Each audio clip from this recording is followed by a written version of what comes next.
everyone fine.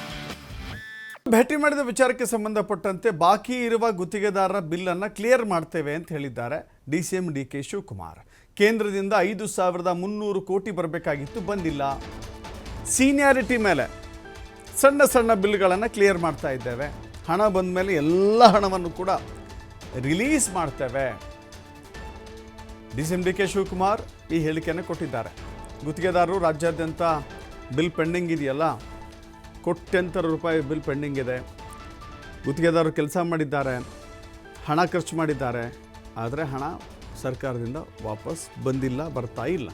So ಹೀಗಾಗಿ ಇದು ಅತ್ಯಂತ ಕ್ರಿಟಿಕಲ್ ಸಮಸ್ಯೆಯಲ್ಲಿ ಸಿಲುಕಿದ್ದಾರೆ ಗುತ್ತಿಗೆದಾರರು ಬಂದು ಭೇಟಿ ಮಾಡಿದ್ರಲ್ಲ, ಈ ವಿಚಾರದಲ್ಲಿ ಡಿಸಿಎಂ ಡಿಕೆ ಶಿವಕುಮಾರ್ ಹೇಳಿದ್ದಾರೆ, ಹಣ ಬಿಡುಗಡೆ ಮಾಡ್ತೀವಿ ಅಂತ.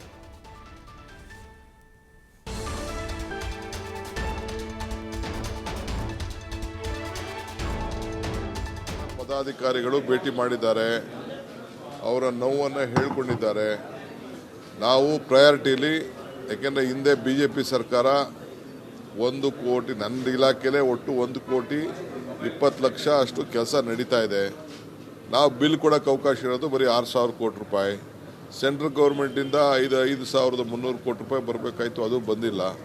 ಬಟ್ ಪ್ರಯಾರಿಟಿಲಿ ಅವ್ರಿಗೆ ಕೊಡ್ತೀನಿ. ನಾನು ಸೀನಿಯಾರಿಟಿ ಸಣ್ಣ ಬಿಲ್ಗಳನ್ನೆಲ್ಲ ಕ್ಲಿಯರ್ ಮಾಡ್ತೀನಿ ಅಂತ ಆಶ್ವಾಸನೆ ಕೊಟ್ಟಿದ್ದೀನಿ. ಬಂದ ತಕ್ಷಣ, ಹಣ ಬಂದ ತಕ್ಷಣ I will release all those bills. ಗುತ್ತಿಗೆದಾರರ ಪದಾಧಿಕಾರಿಗಳು ಭೇಟಿ ಮಾಡಿದ್ದಾರೆ, ಅವರ ನೋವನ್ನು ಹೇಳ್ಕೊಂಡಿದ್ದಾರೆ.